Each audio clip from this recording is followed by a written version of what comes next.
최상목 대통령 권한대행이 마은혁 헌법재판관 후보자 임명을 또다시 유보했습니다. 국민의힘은 임명 불가 입장을 고수했고 민주당은 헌정질서 파괴라면서 최 대행을 압박했습니다. 헌법재판관들이 연휴를 마치고 윤석열 대통령 파면 여부를 결정하기 위한 평의를 재개했습니다. 이르면 이번 주로 전망되는 한덕수 국무총리의 탄핵 심판 선고도 윤 대통령 선고 일정에 영향을 줄 것으로 보입니다. 트럼프 대통령이 관세 부과를 강행한 가운데 중국과 캐나다가 맞불 관세로 응수하면서 관세 전쟁이 격화되고 있습니다. 우리 기업들도 직격탄을 맞게 돼 미국 현지 생산 증대를 비롯한 대응책 마련에 고심하는 분위기입니다. 3월 폭설로 서울도 대설특보가 기록된 가운데 50cm 이상 눈이 쌓여 피해가 속출한 강원 영동 지방에는 내일까지 최대 25cm의 눈이 더 예보됐습니다. 일부 내륙은 밤사이 기온이 떨어져 도로 살얼음 사고에 대한 주의가 요구됩니다.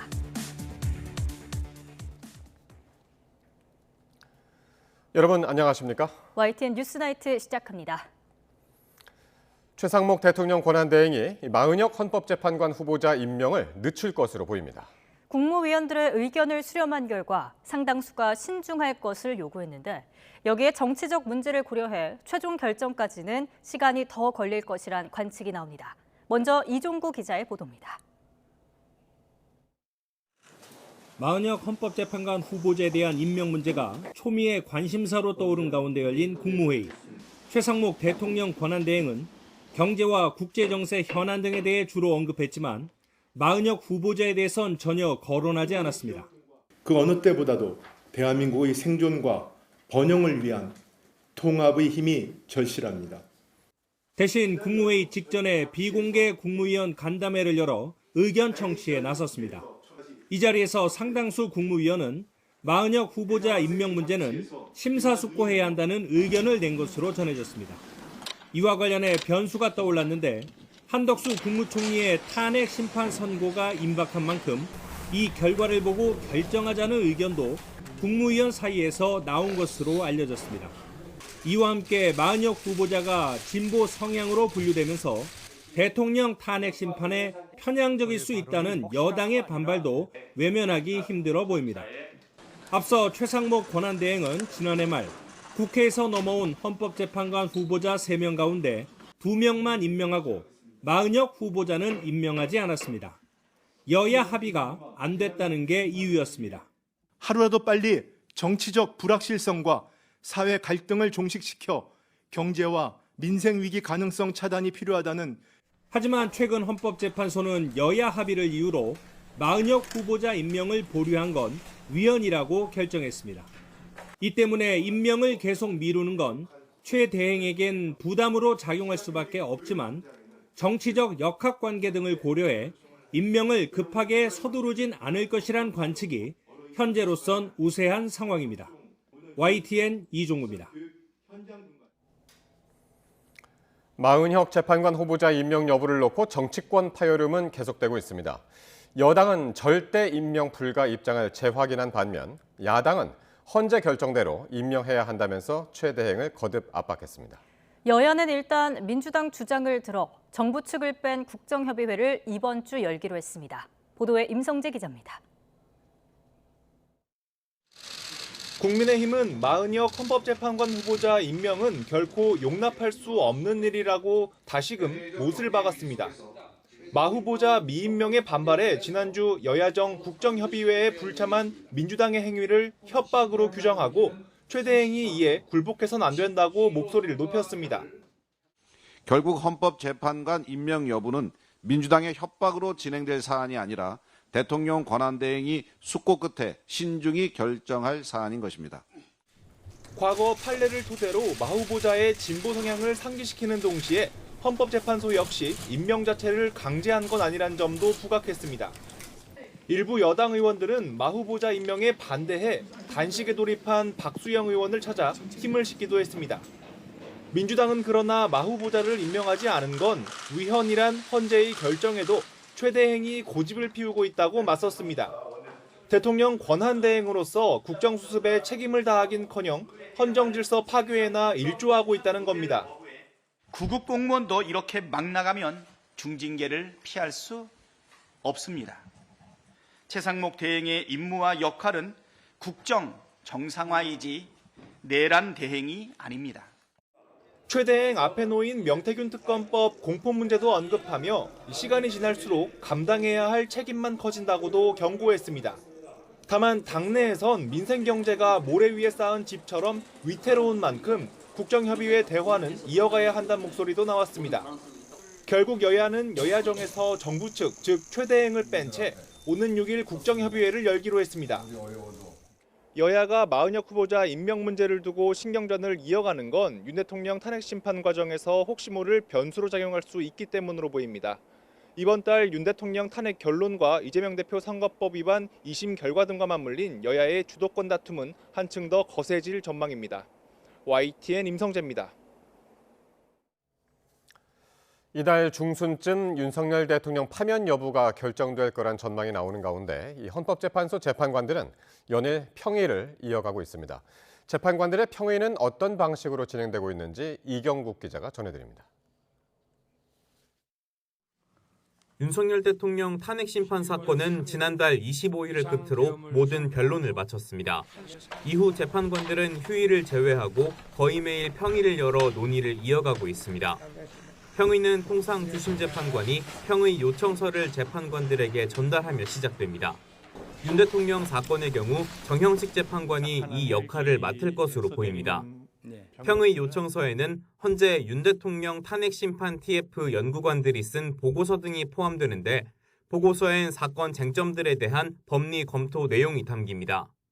정형식 재판관이 이를 토대로 검토 내용을 발표하면 재판관들이 의견을 나누는 식으로 평의가 진행됩니다.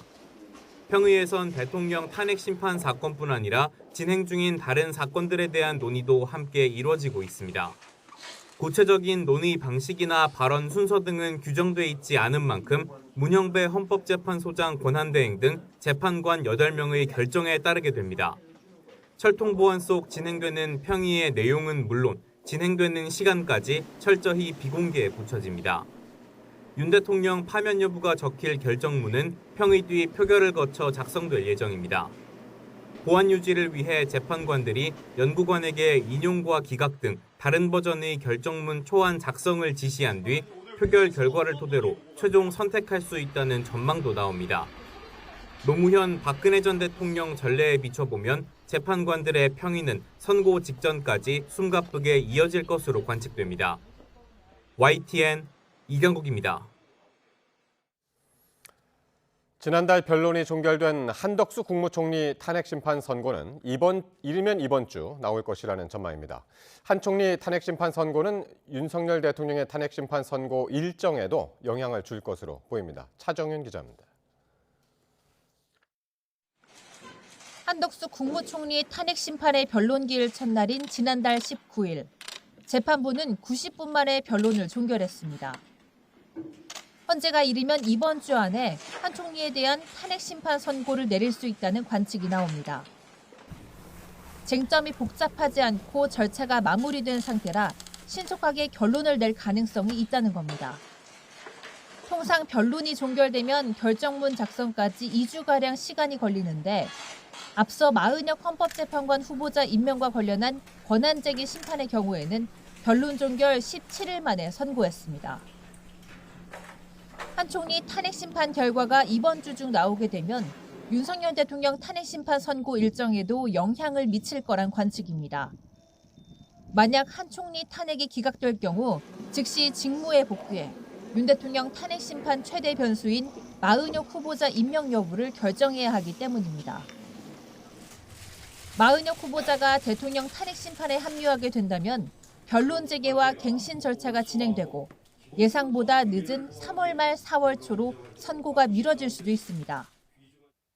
헌재 관계자는 한 총리와 윤 대통령 탄핵 심판 선고 일자와 관련해 아직 정해진 것은 없다며 통상 선고 기일이 잡히면 이틀 전에는 통지하게 된다는 원론적인 입장만 밝혔습니다.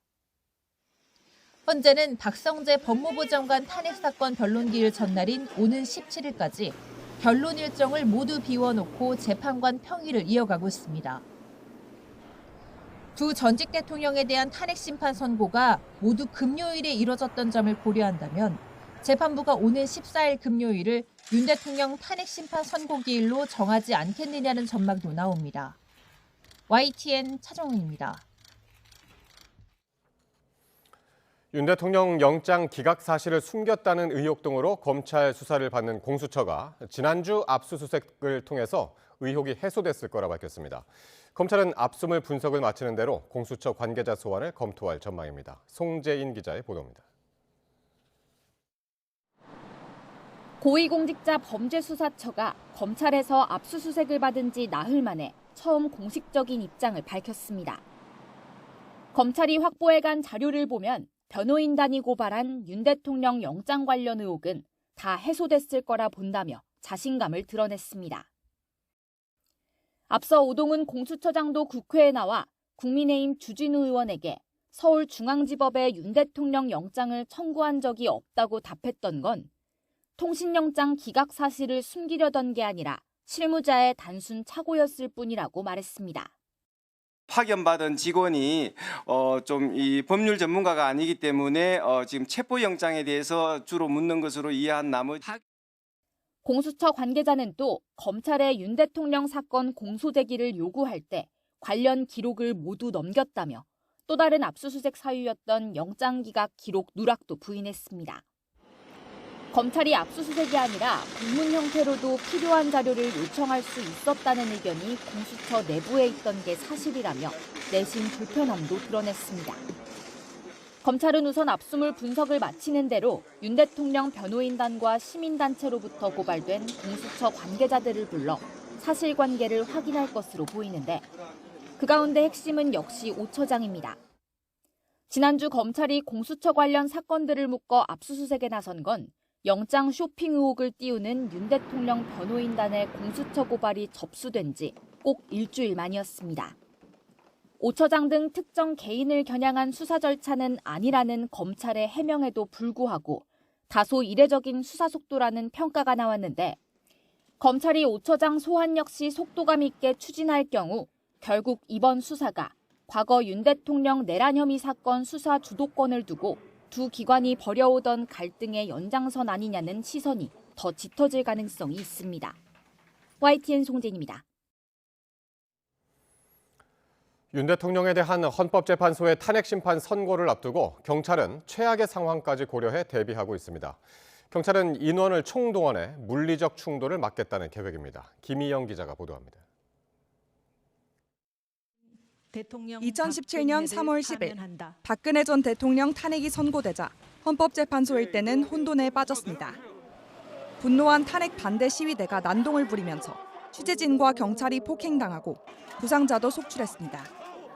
특히 한 참가자가 경찰 버스를 빼앗아 차벽을 들이받으면서 대형 스피커가 떨어져 머리를 맞은 70대 노인이 숨지는 등 당시 폭력 시위 과정에서 4명이 숨졌습니다. 8년 뒤 윤석열 대통령 탄핵 심판 선고를 앞두고 헌법재판소 자유 게시판에는 또다시 폭력 사태를 예고하는 글이 잇따르고 있습니다. 각하가 아닌 판결은 폭동뿐이라는 등 윤 대통령 지지자들의 과격한 발언에 우려가 커지는 상황. 경찰은 선고 당일 헌법재판소 난입 등 최악의 상황을 염두에 두고 대비한다는 계획입니다. 인원을 총동원해 과거 같은 사례가 발생하지 않도록 노력한다는 방침인데 필요하다면 현장 지휘관 판단하에 3단봉이나 캡사이신도 사용할 수 있게 한다는 입장입니다. 경찰청은 서울청이 건의한 가포 비상 발령도 긍정적으로 검토하고 있는데 대규모 집회와 충돌이 전국적으로 번지면 각 지방청에도 비슷한 조치를 내릴 계획입니다. 가포 비상은 경찰력을 100% 동원할 수 있는 최상위 비상 단계로 박근혜 전 대통령 탄핵 심판 선고 당일에도 발령됐습니다. 경찰은 이때를 참고해 시위대 가까이에서 돌발 상황을 막을 대비조나 헌재에 들어갈 예비대 등을 운용할 예정입니다. 이런 가운데 경찰은 지난 서부지법 폭동 사태와 관련해 137명을 수사하고 있다고 밝혔습니다. 87명을 구속해 이 가운데 79명을 검찰에 넘겼는데 보수 커뮤니티 게시글을 분석하면서 배후 세력이 누군지도 추적하고 있습니다. YTN 김희영입니다. 이재명 민주당 대표의 대장동 사건 재판부가 교체되면서 그동안 이뤄진 재판 내용을 갱신하는 절차가 이뤄집니다. 이 대표 측이 간이 갱신은 거부하면서 재판부는 개정된 형사소송 규칙에 따라 녹취서를 확인하는 방식으로 재판을 갱신할 방침입니다. 김다현 기자입니다. 지난달 법관 정기 인사로 이재명 민주당 대표의 대장동 사건 재판장과 배석 판사가 교체됐습니다.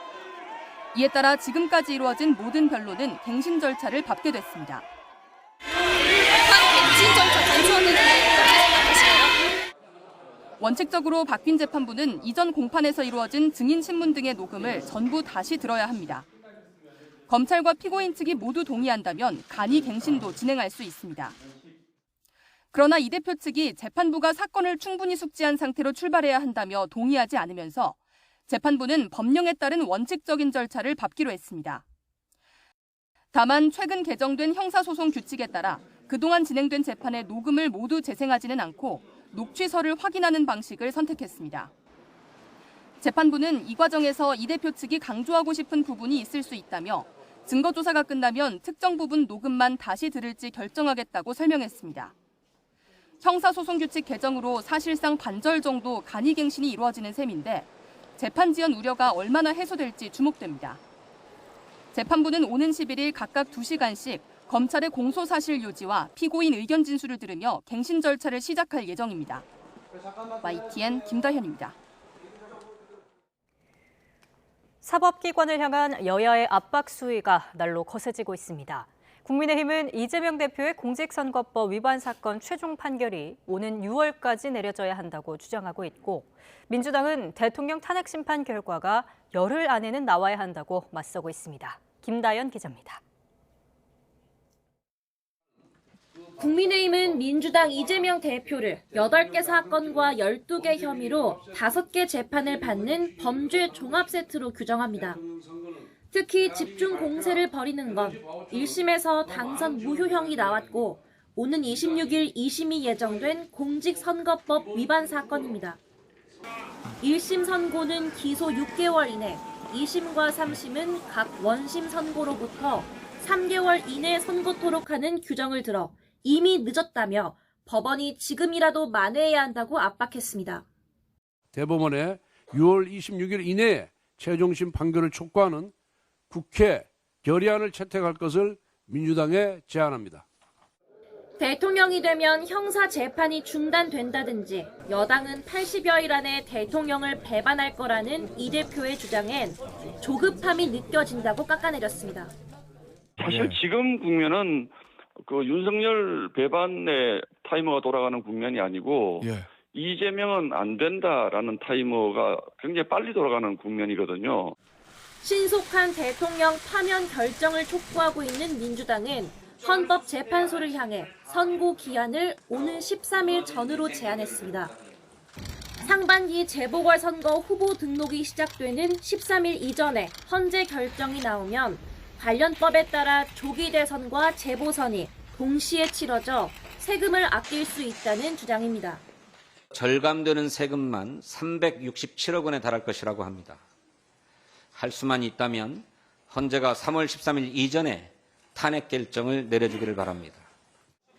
여당을 향해선 여전히 다수가 내란을 옹호하는 궤변을 일삼고 있다는 비난전을 이어갔습니다. 특히 탄핵 반대 집회에서 헌재를 때려 부숴야 한다고 말한 서천호 의원의 제명을 촉구하며 망상에 빠진 내란 공동체, 한 줌도 안 되는 극우 폭도에 기댄 헌정질서 파괴자라고 냉폭을 퍼부었습니다. 헌정질서 법치주의를 그야말로 걷어차버리고 극우 정신과 선동주의만 남아있는 정당이 됐습니다.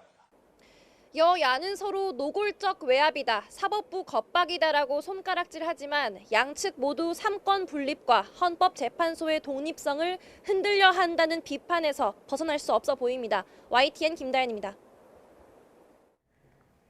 시민단체 사법정의 바로세우기 시민행동은 오늘 김용현 전 국방부 장관과 서천호 국민의힘 의원을 내란 선동 혐의로 경찰에 고발했습니다.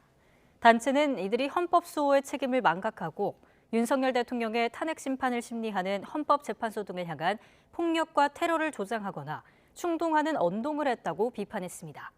앞서 김 전 장관은 옥중 편지에서 불법 탄핵 심판은 각하돼야 한다며 탄핵 심판을 주도한 재판관들을 처단하자고 주장했는데 이 같은 내용은 지난 1일 서울 광화문에서 열린 탄핵 반대 집회에서 알려졌습니다.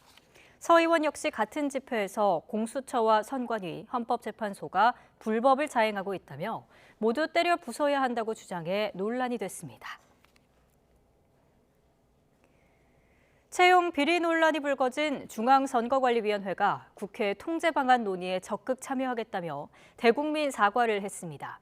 하지만 국민의힘은 특별감사관 도입을 예고하면서 선관위를 향한 공세 수위를 끌어올렸는데요. 야당은 자칫 부정선거 의혹에 힘을 싣진 않을지 고심하고 있습니다. 손효정 기자입니다. 감사원 직무감찰 결과 고위 간부 자녀의 경력 채용과 기강회의 등 여러 비위가 적발된 중앙선관위가 다시 한번 고개를 숙였습니다. 특혜 채용 의혹이 불거진 직원 10여 명에 대해서도 징계를 비롯한 엄중 조치를 예고했습니다. 선관위는 그동안 자체적으로 인사, 채용 개혁안을 마련해 왔다면서도 국정조사나 국정감사에 더해 국회 차원의 통제 방안 논의가 진행된다면 참여하겠다는 뜻을 밝혔습니다. 하지만 선관위 공세에 집중해왔던 여당은 비판 수위를 한층 높였습니다.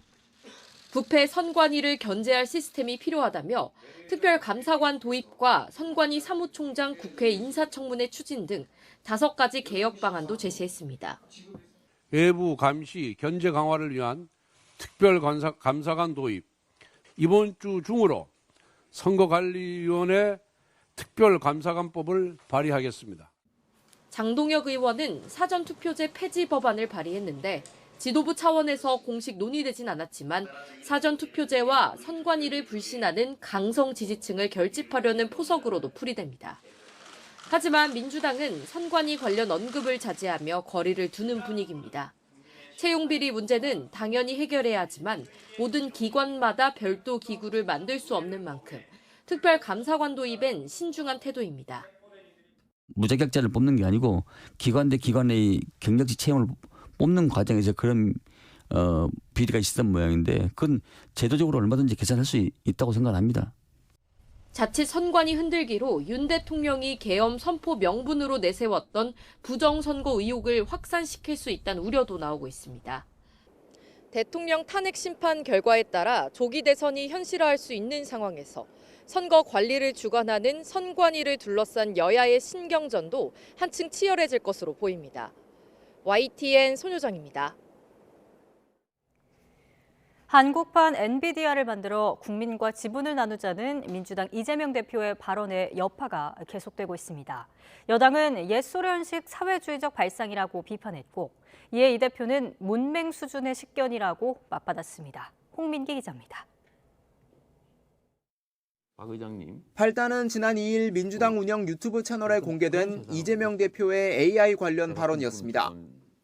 국가가 투자해 미국 엔비디아와 같은 글로벌 AI 관련 기업을 만들어 성공을 거두면 지분 일부를 국민과 나누자는 구상을 밝힌 겁니다. 70%는 민간이 가지고 30%는 국민 모두가 나누면 굳이 세금에 막 그렇게 의존하지 않아도 되겠어요. 오지 않을까요? 곧바로 오세훈 서울시장과 이준석 의원 등 잠재적 대권 주자들을 중심으로 사회주의적 발상이라는 비판이 쏟아졌고 여당도 연일 이 대표를 향해 맹공을 퍼부었습니다. 반도체 특별법의 주 52시간제 예외에도 반대하는 민주당이 어떻게 세계적인 기업을 키워낼 수 있겠느냐는 주장입니다. 이 같은 사회에서는 삼성이나 엔비디아 같은 기업이 결코 탄생할 수가 없습니다. 결국 이재명 대표의 구상은 옛 소련의 전철을 밟자는 위험한 발상입니다. 이에 이 대표는 AI 시대 미래에도 무지한 국민의힘이 어떻게 대한민국을 책임지겠느냐며 문맹 수준의 식견이라고 난을 세웠습니다. 정부 출자로 설립된 대만 TSMC의 사례를 제시하고 모든 국민에게 AI 무상교육을 도입해야 한다는 주장까지 내놨습니다. 이 대표는 오는 20일엔 삼성전자 이재용 회장과 만나 청년들의 사회 진출 지원 방안 등을 논의할 예정인데 민주당은 대선 행보라는 해석엔 선을 그으면서도 반도체 특별법 관련 논의가 오갈 가능성도 열려 있다는 입장입니다. 이재명 대표는 국방을 AI화하겠다는 자신의 발언을 포퓰리즘이라고 비판한 언론에 대해서도 정략보다는 나라의 미래가 더 중요하다고 반박했습니다. 일각에선 이 같은 설전과 공방이 이슈를 주도하고 있는 이 대표에겐 나쁠 게 없다는 분석도 나옵니다. YTN 홍민기입니다.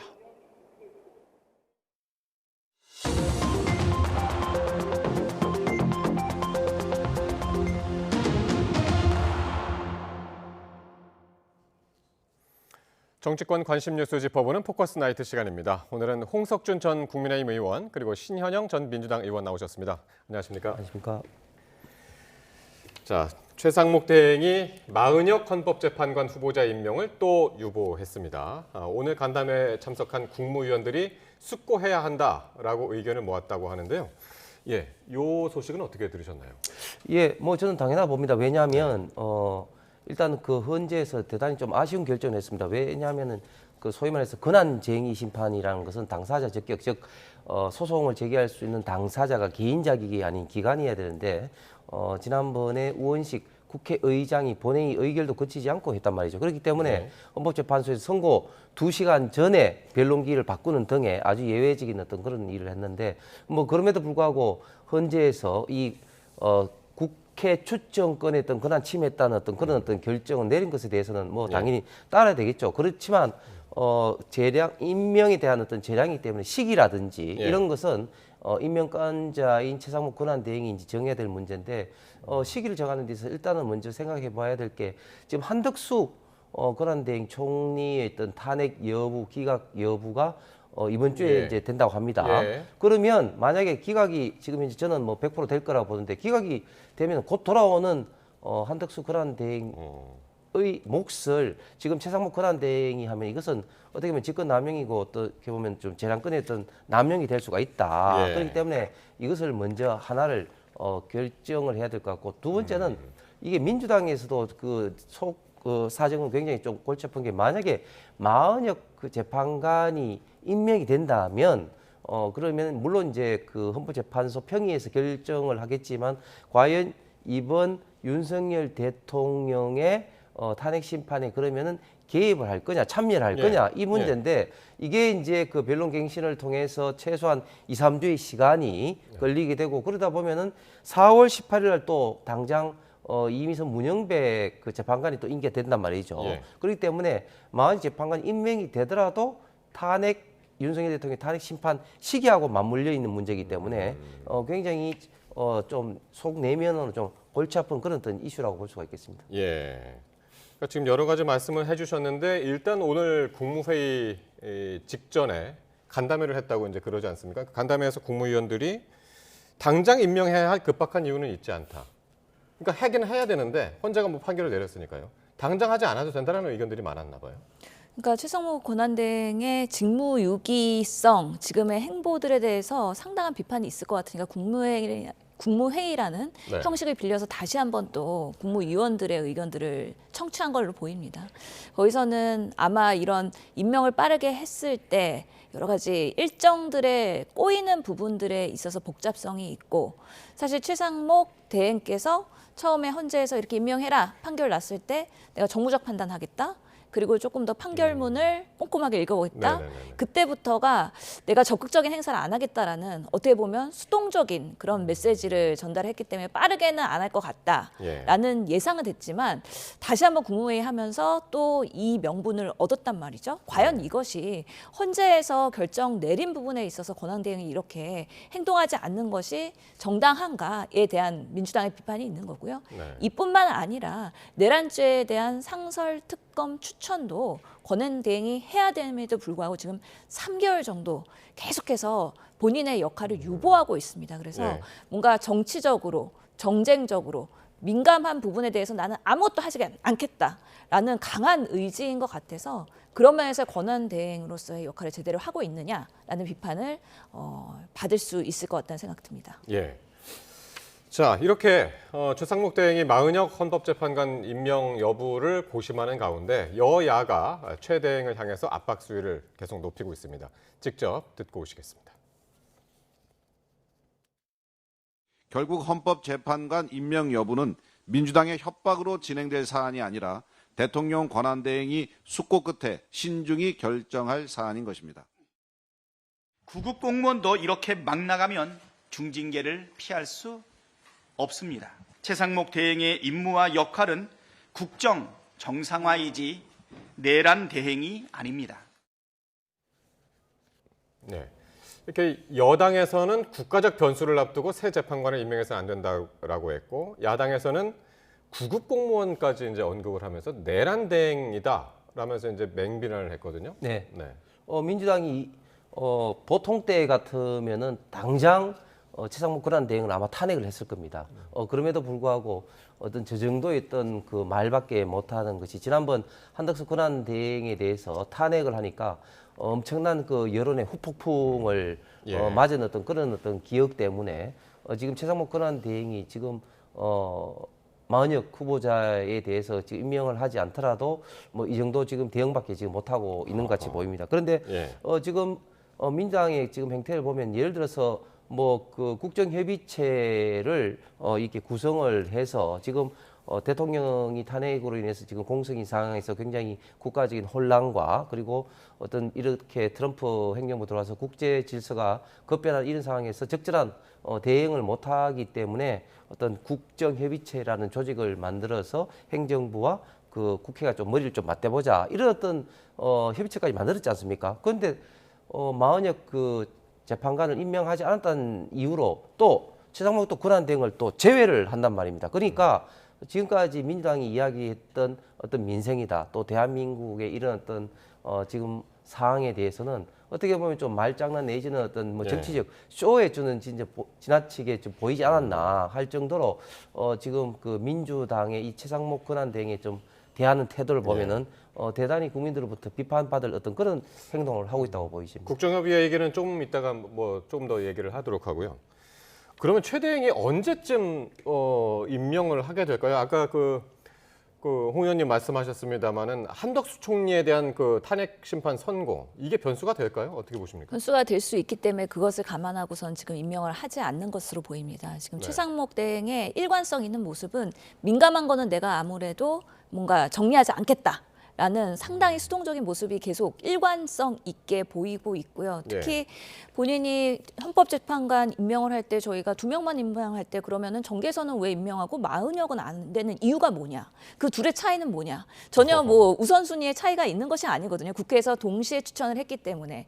그렇기 때문에 2명만 임명하고 1명 안 한 것에 대해서 헌재의 권한쟁의까지 갔는데 헌재에서 임명해라라고 했는데까지도 권한대행이 이런 헌재를 존중하지 않는 모습이 대한민국 지금 헌법 체제를 부정하고 있는 국민의힘과 극우 지지들의 모습과 매우 유사하다. 그런 면에서 최 권한대행은 정말 비상계엄 날에도 국무회의에 참석했었고 쪽지를 받았다고 하는 대통령의 지령을 받았다고 하지만 그것이 무엇인지 정확하게 진술하고 있지 않고 그러면서 내란에 가담한 한 분 중에 의심스러운 모습이 있어서 너무 여당 눈치, 너무 지금 윤석열 측의 눈치를 보면서 아무런 일을 하지 않고 있는 거 아니냐에 대해서 상당한 문제의식을 갖고 있는 거고요. 그럼에도 불구하고 아마 한덕수 총리가 뭔가 탄핵에 대한 판단을 받게 되고 다시 돌아올 가능성이 있다고 생각하면 본인은 그런 부분에 있어서 마은혁에 대한 책임을 지지 않으려는 모습이 지금은 명백해 보인다라고 생각이 듭니다.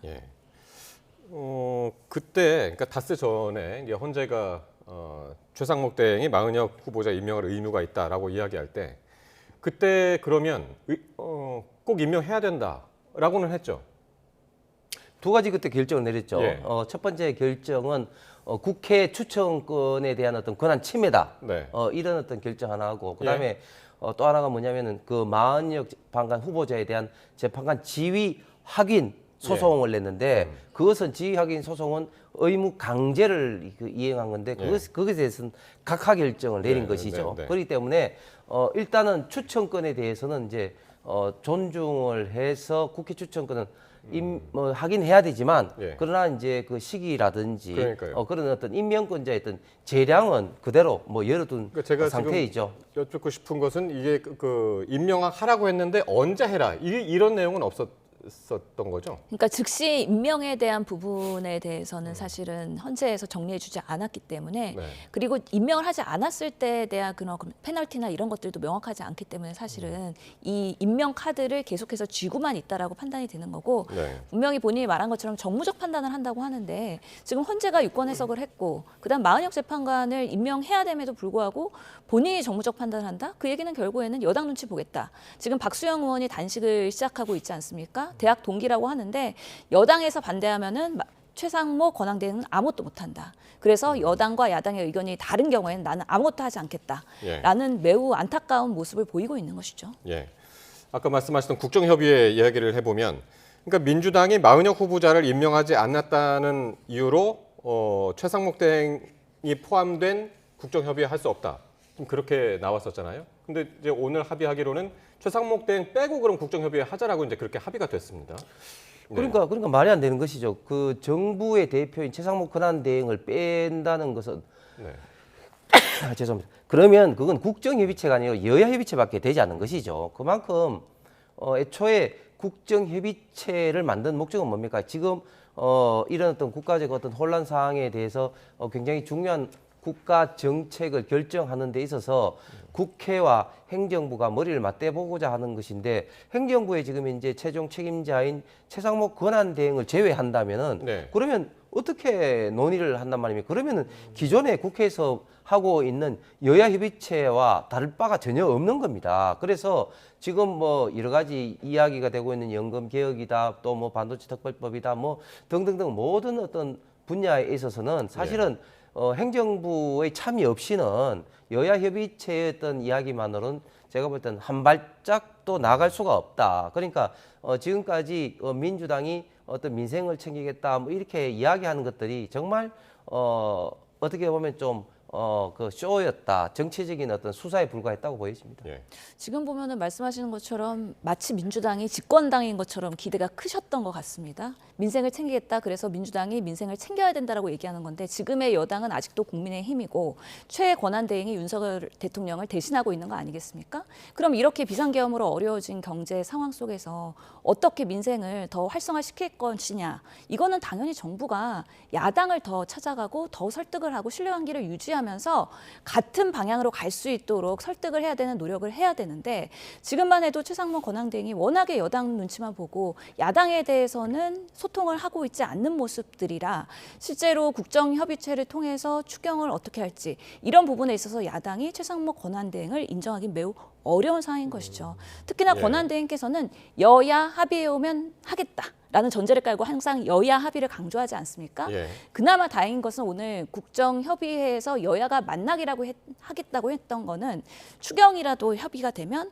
그러면 최상목 권한대행은 아마 받을 겁니다. 그런 방식으로 국회가 합의해 오면 행정부는 그것에 따르겠다라는 아주 수동적인 태도이기 때문에 그나마도 지금의 어려운 상황에서 말씀하신 것처럼 추경, 국민연금 그리고 반도체 지원법 예. 등 지금 나라의 위기 상황에서 꼭 해야 되는 것들은 그래도 하겠다라는 민주당의 의지가 오늘의 그래도 협의체 구성에 또 한 발 진일보하게 된 것이 아닌가 생각하게 됩니다. 네. 자, 주제를 좀 바꾸겠습니다. 지난 2일이었습니다. 이재명 대표의 이른바 한국판 엔비디아 지분 소유구조 발언이 연일 정치권을 뜨겁게 달구고 있습니다. 이 대표의 발언 먼저 듣고 오겠습니다. 엔비디아 같은 회사가 하나 새로 생겼다. 그중에 국민의 지분이 30%다. 네. 그래서 그 70%는 민간이 가지고 네. 30%를 국민 모두가 나누면 굳이 세금에 막 그렇게 의존하지 않아도 되는 상황. 네네네. 예, 이 장면만 딱 보고 이게 전체적인 맥락을 파악하기는 쉽지는 않을 것 같긴 한데요. 이게 민주당 민주연구원의 유튜브 영상이었죠?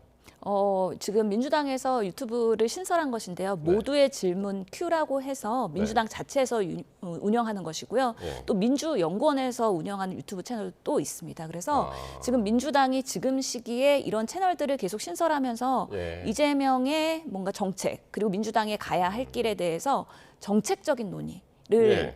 부분적으로 그리고 시리즈로 하고 있는 것이기 때문에 예. 오늘 이렇게 엔비디아에 대한 발언이 논란이 돼서 뭐 사회주의다 아니다 뭐 여러 가지 그런 이슈가 되는 거는 오히려 정쟁의 우리 정치의 그런 형성이 떨어지는 것보다는 우리 국민들을 위해서 지금 AI를 어떻게 국가가 역할을 하고 지원할 것이냐에 대한 생산적인 논의를 할 수 있는 물꼬가 트였다는 면에서 저는 긍정적이라고 생각을 합니다. 그러니까 지금 문제가 된 발언은 뭐냐면 엔비디아 같은 회사가 있으면 그중에서 70%는 민간이 가져가고 이 총이익 중에 엔비디아는 뭐 엄청난 지금 회사지 않습니까? 그리고 나머지 30%는 그 국민이 가져가도록 하겠다. 그래서 세금을 낼 필요가 없게 하겠다. 이런 거거든요. 네, 어떻게 들으셨나요? 예, 저는 지금 이재명 대표가 그동안 뭐 그 우클릭 어떤 시도를 하면서 네.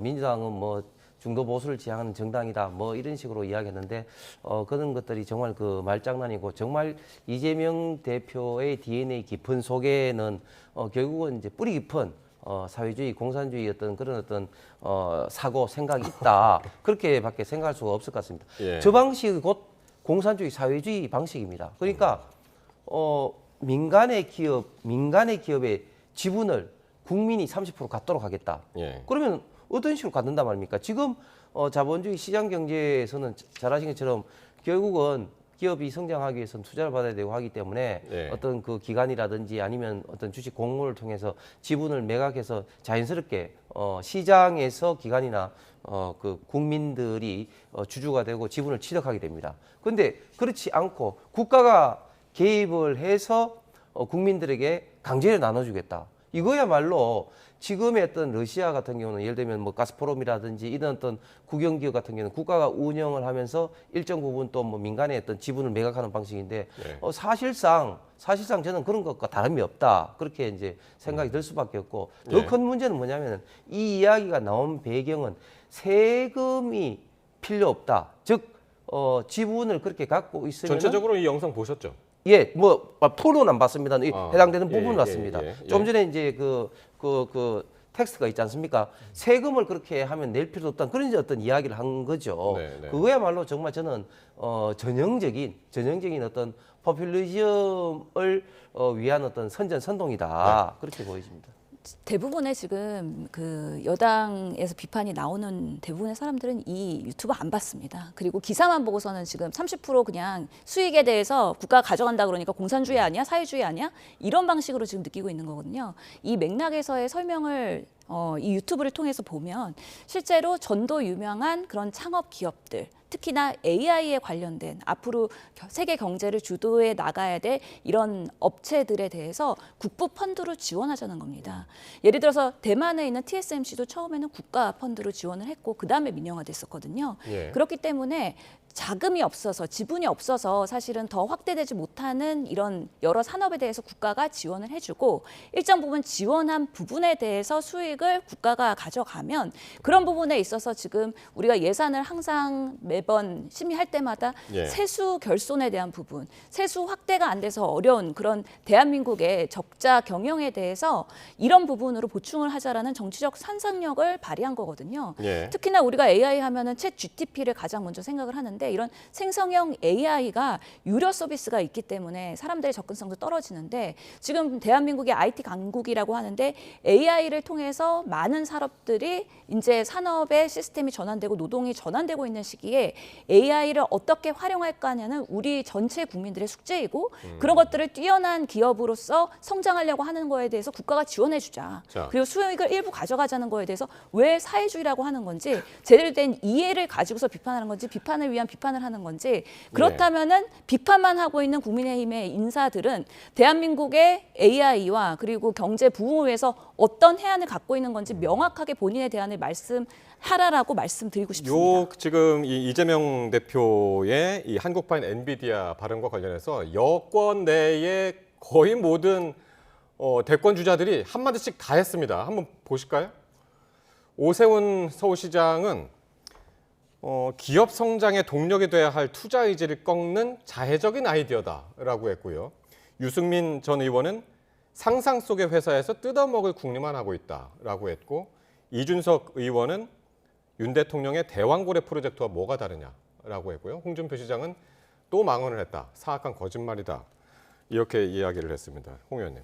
지금 이재명 대표가 노이즈 마케팅에 성공한 것 같습니다. 본인의 어떤 이야기에 대해서 모든 언론과 또 모든 어떤 대권 주자들이 이렇게 한마디씩 함으로써 노이즈 마케팅은 성공을 한 것 같은데, 아니 조금 전에 신 의원 말씀하신 것 중에 지금도 우리 대한민국 그래 하고 있습니다. 지금 중기부가 중심이 돼서 이제 모태펀드라는 게 있고요. 그 모태펀드에는 많은 금융기관들, 그리고 그 금융기관들 속에서는 어떤 소액 주주가 들어와 가지고 그걸 중심으로 해 가지고 어떤 그 스타트업이라든지 관련된 벤처 기업에 투자를 지금 하고 있습니다. 그런데 지금 이재명 대표가 생각하는 방식은 그런 방식과는 좀 완전히 다른 방식입니다. 지금 하고 있는 방식을 똑같이 이야기하면 저렇게 이야기할 필요가 없는 것이죠. 그렇기 때문에 제가 비판을 할 수밖에 없는 것이고, 그래서 이재명 대표의 발상은 우리가 기업을 잘 키워서 그 기업들이 결국 이제 고용을 창출을 하고 세금을 내고 좋은 제품과 서비스를 만들므로써 어떤 국가와 어떤 국민 경제에 기여를 하고자 하는 시장 어떤 경제적 어떤 발상이 아니라 그 황금알을 넣는 어떤 거위가 있다면 그 배를 가르려고 접근하는 그런 어떤 방식으로 이제 보인다는 겁니다. 그렇기 때문에 이것은 상당히 사회적이고 위험한 발상이다. 그런 식으로 따지면은 만약에 기업이 실패할 수도 있고 성공할 수도, 실패할 가능성이 훨씬 더 많죠. 그러면 실패하는 기업들한테 어떻게 할 겁니까? 성공한 기업들은 무조건 그러면 지분을 그렇게 가져온다, 그런 식으로 접근하면 저는 어떤 기업이 위험 부담을 무릅쓰고 투자를 하고 기업 경영을 하려고 하겠습니까? 이런 질문 되게 좋은 것 같습니다. 그래서 이런 방식을 구현하기 위해서 그럼 성공할 때와 실패할 때에 대한 시나리오를 국가가 어떻게 보증할 것이냐, 그런 부분도 세세하게 이제는 정치권에서 조금 논의할 수 있는 발판이 마련됐다는 면에서 이런 이재명 대표의 AI 산업 활성화에 대한 부분은 매우 건설적이라는 부분이 생각이 들고요. 특히나 지금 비판하고 있는 오세훈, 유승민, 이준석, 홍준표 다 대선 주자들이지 않습니까? 이미 조기 대선은 시작된 겁니다. 지금 국민의힘이 조기 대선 얘기 꺼내지 못해서 그렇지 이미 다 선거 뛰고 있는 거고요. 1등 주자인 이재명 대표를 향해서 엄청나게 공세를 시작을 했다. 그러면서 지금 대선 열기가 매우 뜨겁다라는 거에 하나의 반증이라고 생각이 듭니다. 여권 주자 중에 지금 거론한 이름 중에 빠진 이름이 하나 있습니다. 최근 공개 행보에 나온 한동훈 전 대표요. 어제 한 언론 인터뷰에서 윤 대통령에 대한 미안하다는 심정을 전했고요. 지지자들을 향해서는 이재명을 막기 위해 뭉쳐야 한다, 이렇게 강조를 했습니다. 강성 보수층을 향한 일종의 화해 메시지라고 보면 됩니까? 어떻게 들으셨습니까? 저는 그 한동훈 전 대표가 대단히 좀 아쉬운 게 좀 이런 겁니다. 항상 이야기하는 것이 국민 눈높이라는 걸 강조를 합니다.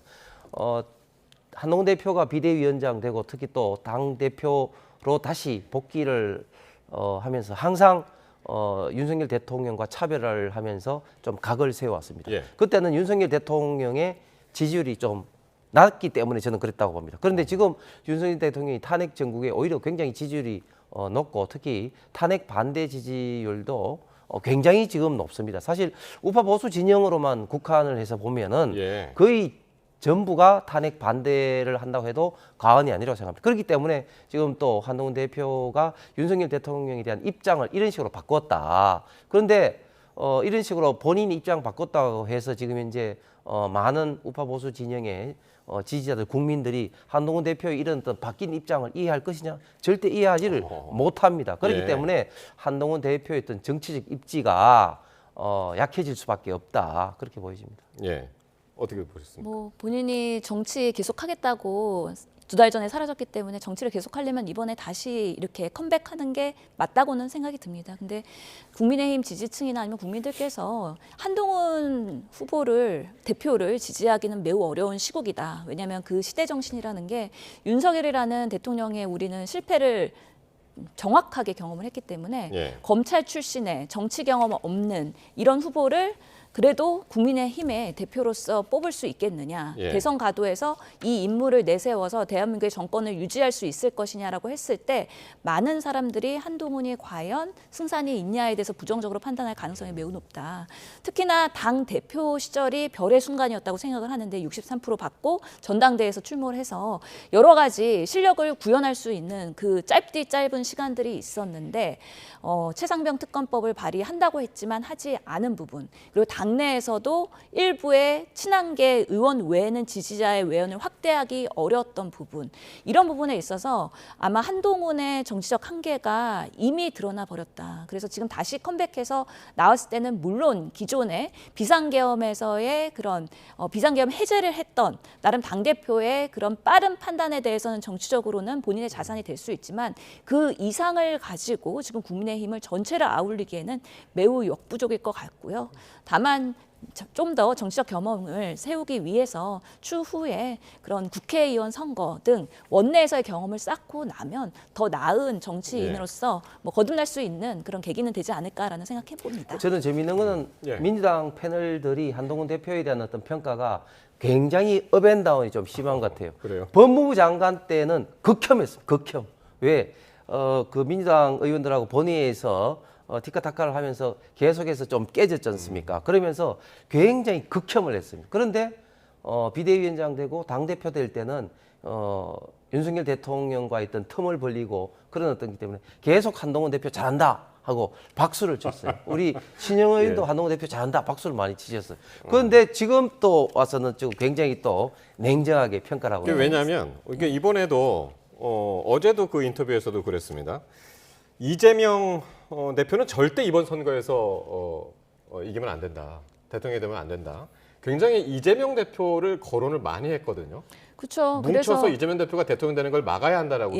한동훈의 평가는 업앤다운 될 수밖에 없습니다. 왜냐하면 법무부 장관 시절에 21대 국회에 와서 이재명 구속해야 된다라고 상당히 범죄자 취급하면서 강렬하게 했을 때는 윤석열의 아바타로서의 역할을 톡톡히 했거든요. 그래서 여당의 지지는 받았지만 본인이 이재명 때리기를 하면서 정치적 입지와 자산을 쌓고 있구나. 이런 부분에 있어서 본인 실력이 아닌 상대를 공격하는 방식으로의 네거티브로 정치적인 부분에 있어서는 상당히 부정적이었죠.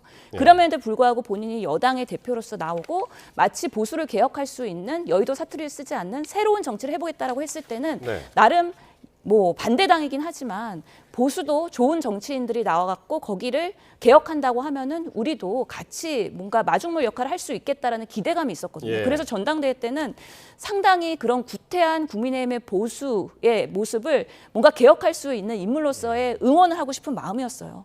근데 나와서 하는 그 당대표의 모습이 최상병 특검법 못하죠. 눈치 보느라 맨날 눈높이라고 얘기하는데 눈높이가 국민의 눈높이인지 아니면 여당의 눈높이인지 명확하지 않았죠. 결국에는 그러다 꼬꾸라지는 모습을 보면서 한동훈도 정말 한계가 있구나에 대한 명확한 검찰 출신의 정치인으로서의 초년생의 모습에 벗어나지 않았던 것이 지금의 상당한 그런 불신과 기대를 저버리는 모습으로 됐기 때문에 대선 후보로서는 참 아직 어렵다라는 판단을 할 수밖에 없는 한 전 것입니다. 대표가 어제 또 이런 질문을 받았습니다. 정치 복귀 시점이 좀 빠르다. 이런 지적에 대해서는 어떻게 보느냐라고 했더니 신속한 결단이 필요할 때가 있긴 하다. 그러면서 이제 지난번에 12.3 계엄 때 그 계엄 해제를 했었던 거기 이제 같이 참여했었던 그런 예를 들기도 했었는데 어떻게 보시나요? 이번 시점이 어떻다고 보세요? 저는 굉장히 급하다고 봅니다.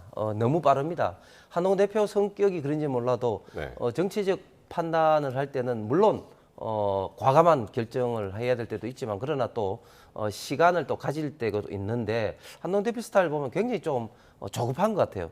첫 번째는 총선 때 비대위원장으로서 정권을 가지고 지휘를 했음에도 불구하고 총선 참패를 했습니다. 그때는 다들 좀 자숙을 하고 좀 더 정치 경험을 좀 쌓아야 된다. 예를 들면 보궐선거가 곧 있기 때문에 보궐선거를 통해서 본인의 역량을 다시 한번 입증을 해서 와야 된다. 그렇게 조언을 다 했고 저도 그런 이야기를 했습니다. 그런데 한 2달도 못 있어서 당대표 경선에 또 참여를 했습니다. 당대표 경선에서 이긴 것까지는 또 좋지만 또 그 이후에 또 이 대통령, 현직 대통령, 집권 여당 대통령이 또 탄핵이 됐습니다. 그런데 이 탄핵에 한동훈 대표의 책임이 없습니까? 굉장히 책임이 크죠. 그런데 이 탄핵된 지 또 얼마 되지도 않은 그리고 헌법재판소에서 탄핵 인용 기각 여부가 결정되지도 않는 이런 어떤 시점에서 책을 출판하고 정치 복귀를 지금 이제 스타트를 걸고 대선 준비를 하는 것은 누가 보더라도 이것은 조급해 보일 수밖에 없다. 그리고 이런 것들은 결국은 좋은 평가로 이어질 수가 없을 것 같습니다. 신현 의원도 같은 생각이신가요? 네, 지금 나와서 사실 국민의힘에서 상당히 공격받고 있지 않습니까? 지금 타이밍에 나온다는 게 결국에는 탄핵된다는 거 전제하고 나온 거 아니야? 라는 거에 대해서 사실은 국민의힘 지지자들이 한동훈 전 대표를 지지하기 매우 어려운 구도이다. 그럼에도 불구하고 본인이 대선을 뛰기 위해서는 60일 20일밖에 안 되는 짧은 대선 기간 동안에 탄핵이 인용되고 나왔을 때는 너무 촉박하다는 거죠. 그러면서 지금 주변 사람들이 계속해서 군불 떼면서 지금 나온 거긴 한데 물론 그래도 대중의 관심을 받았다고 봅니다. 5만 부 이상 팔린 거 아닙니까? 그런 면에서는 여전히 잠재적인 그 국민의힘에서의 소중한 자산인 건 맞는데 이번 타이밍에서는 사실은 국민의힘이 하나로 모이는 데 있어서 한동훈으로 수렴할 것이냐에 대해서는 회의적인 시각들이 상당히 많다라고 생각합니다. 이 자리에는 뭐 한 전 대표 측 인사가 없기 때문에 지금 어떻게 할 수가 없네요. 나중에 기회가 있을 때 한 전 대표 측 이야기도 들어보도록 하겠습니다. 마지막으로 리얼미터 여론조사를 한번 짚어보겠는데요. 여당 지지도가 하락하고 민주당 지지도가 좀 올라갔고요. 자, 요 그래프부터 먼저 보면은요. 네. 네. 차기 대선 집권 세력에 대한 선호도가 나왔는데요. 정권 교체가 돼야 한다라는 의견이 55.1%, 정권이 연장돼야 된다, 지금 그대로 가야 된다, 39%. 그러니까 이 흐름을 좀 봐야 될 것 같은데 계속 엎치락뒤치락 하다가 비슷비슷하게 나오다가 정권 교체 의견이 이번에 상당히 많아지면서 오차범위 밖으로 이게 벌어졌단 말이죠. 네, 이 모습은 어떻게 봐야 될까요? 예, 일단 뭐 여론조사 기간마다 조금 차이는 있습니다만 네. 지금 이 리얼미터 여론조사에서는 2월 셋째 주보다 2월 넷째 주에 좀 더 이제 민주당과 국민의힘 간에 이런 어떤 격차가 좀 커진 것 같습니다. 제가 볼 때는 일단 그 민주당의 어떤 기존의 전략, 그러니까 이 탄핵 전국에서 이제 다른 부분에 이제 연료가 이제 떨어지니까 명태균이라든지 이런 새로운 어떤 군부를 좀 떼기 시작했습니다. 네. 저는 그런 부분들이 좀 일정 부분은 좀 통하지 않았나 그렇게 생각하고, 그러나 그 차이가 그렇게 뭐 큰 차이는 아니라고 보고 조금 더 우리가 이제 그 시간 어떤 스펙트럼을 조금 넓게 봐서는 12월부터 1월, 2월 이렇게 조금 길게 보면은 지금 12월만 하더라도 국민의힘과 민주당의 어떤 여론 어떤 격차가 거의 2배 가까이는 나다가, 예, 2배 가까이 나다가, 민주당이 훨씬 많았어요. 예, 그렇습니다. 민주당이 2배 정도 많다가 좁혀져서 심지어는 이렇게 거의 붙어 있다가 이제 조금 더 이제 벌어졌기 때문에 제가 추세상을 조금 더 거리를 시간을 조금 길게 보면은 저는 큰 어떤 그런 격차는 없다. 그리고 여론 어떤 기간마다 약간씩 차이가 난다. 그러면 정당 지지도도 한번 보면서 말씀 나눌까요? 네.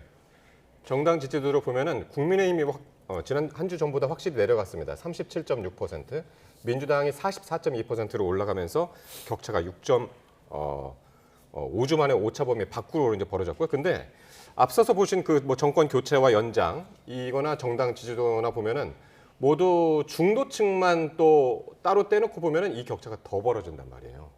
그렇죠. 네. 그래서 지금 탄핵 반대 집회 그리고 탄핵 네. 찬성 집회가 양쪽에서 열리고 있는데 탄핵 반대 집회에 가보면 상당히 극단적인 발언들이 서슴지 않고 나온다는 거잖아요. 네. 헌재를 뭐 부숴라, 아니면 갈아버려라, 아니면 헌재 재판관을 밟아라, 여러 가지 구호들이 너무 극단적이다. 그러면서 중도층에서 봤을 때는 양쪽 다 정치적인 혐오가 있긴 하지만 그래도 이번에 정권 연장은 안 된다라는 그 확실히 점점 더 커지고 있다라는 생각이 들어서 네. 중도층이 확실히 정권 교체를 열망하고 있다.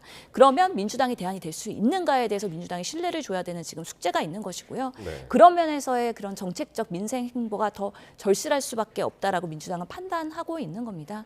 그래서 지금의 이런 지지율의 변동은 앞으로도 여러 가지 변고점이 있을 거라고 생각하고 네. 단순히 민주당이 잘해서 그런 것이 아니라 정말 국민의힘이 극우로 가고 많은 37명의 의원들이 3.1절 탄핵 반대 집회 무대에 올라서면서 극단적인 발언을 하고 이런 것들에 대한 뭐 후과이지 않을까 싶어서 언제 그래도 올바른 보수가 다시 원점으로 돌아올지에 대해서 저희들도 참 걱정과 우려를 보면서 네. 양쪽 정당 다 건설적인 경쟁을 했으면 좋겠다는 생각하고 있습니다. 예. 과연 그 변곡점들이 언제일지 그 변곡점들을 통해서 또 여론의 파장은 또 어떻게 변할지 함께 지켜보도록 하겠습니다. 지금까지 홍석준, 신현영 전직 의원 두 분과 함께했습니다. 두 분 고맙습니다.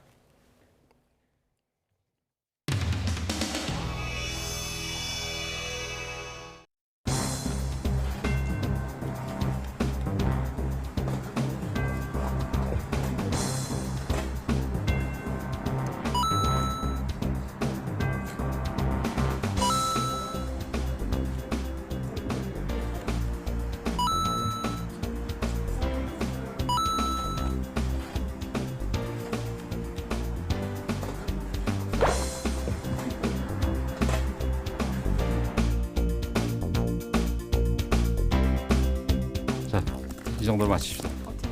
윤석열 대통령 탄핵 심판 선고를 좀 앞두고 박근혜 대통령을 찾아뵙는 건데 좀 가서 어떤 조언을 좀 구하고 싶으신지. 전직 대통령으로서 또 여러 어려움을 헤쳐나갔던 대통령으로서 우리 당에 뭐 좋은 그리고 충분하고 고운 조언들을 해주실 수 있을 거라고 생각을 합니다.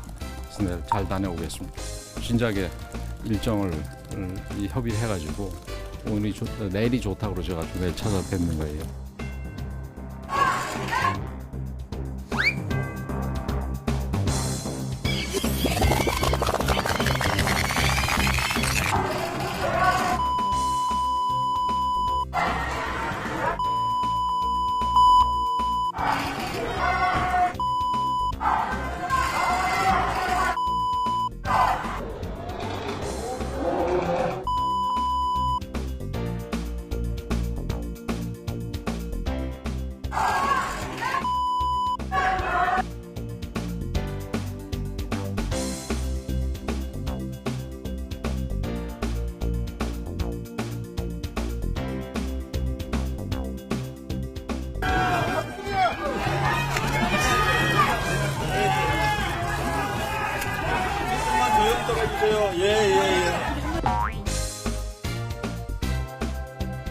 먼저 권성동 원내대표께서 지난 박근혜 전 대통령 탄핵 과정에서 소추위원장을 맡은 것에 대하여 박 전 대통령께서 사랑을 참 많이 주셨는데 마음은 아프게 해드려서 너무 죄송스럽다라는 말씀을 하셨고, 박 전 대통령은 다 지난 일인데 이제 너무 개의치 말고 나라를 위해서 열심히 일해달라 이렇게 말씀을 하셨습니다.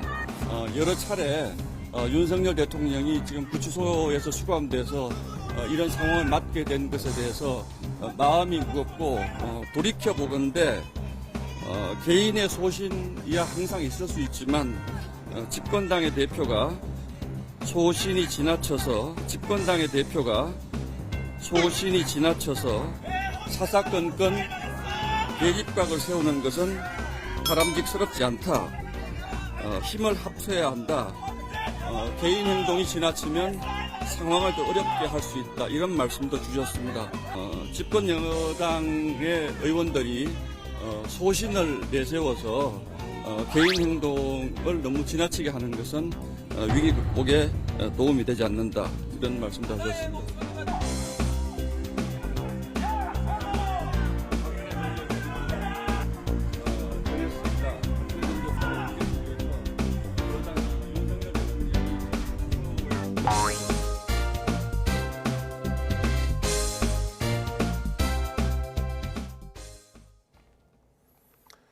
봄이 시작된다는 3월에 접어들었는데 이 때늦은 대설에 강풍 또 추위까지 겹치면서 계절의 시계가 거꾸로 돌아가는 느낌입니다.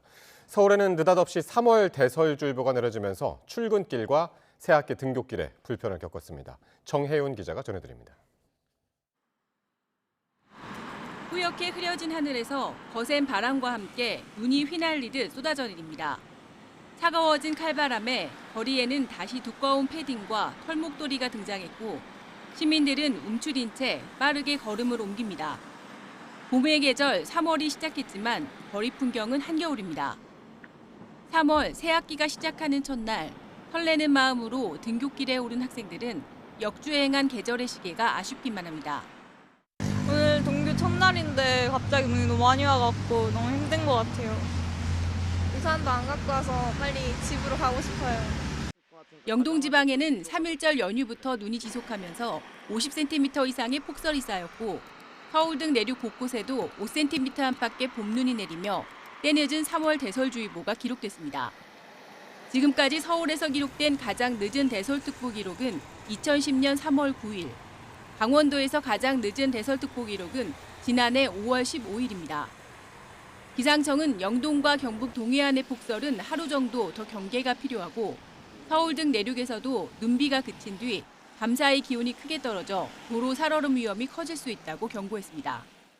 서울도 내륙은 눈비가 그친 뒤 기온이 떨어지면서 도로 살얼음이 만들어질 수 있는 조건이 만들어지게 될 것으로 보입니다. 특히 수요일 아침에는 기온이 0도 이하로 떨어지는 곳이 많아 출근길 미끄럼 사고에 대한 각별한 주의가 필요합니다. 꽃피는 3월 봄을 시샘하는 꽃샘 추위는 목요일 오전까지 이어진 뒤 금요일부터 점차 누그러지겠습니다. 이후 주말에는 예년 기온을 회복하며 계절이 제자리를 되찾겠지만 일교차가 크게 나면서 아침 저녁 쌀쌀하겠습니다. 기상청은 다음 주에는 예년 기온을 웃도는 봄 날씨가 찾아오겠지만 주기적으로 비구름이 통과하면서 기온 변화가 커질 수 있다고 전망했습니다. YTN 정혜윤입니다. 강원에는 연일 폭설이 내려 일부 학교가 개학을 미루기도 했습니다. 제주는 태풍급 강풍과 높은 파도에 피해가 이어졌습니다. 고재형 기자입니다. 굵은 눈발이 쉴 새 없이 이어지고 나무마다 새하얀 눈꽃이 피었습니다. 강원 지역은 연일 내리는 폭설에 향로봉 등 봉우리마다 눈이 수십 센티미터 쌓였습니다. 폭설에 일부 학교는 개학을 미뤘고 눈길 교통사고 등 구조 요청 수십 건이 접수됐습니다. 이번 눈은 특히 습기를 머금어 일반 눈보다 2배에서 3배 무거운 습설이어서 비닐하우스가 무너지는 등 시설 피해도 잇따랐습니다. 강원 산지와 동해안을 중심으로 이어진 대설에 재산 피해와 함께 이런저런 주민 불편도 이어지고 있습니다.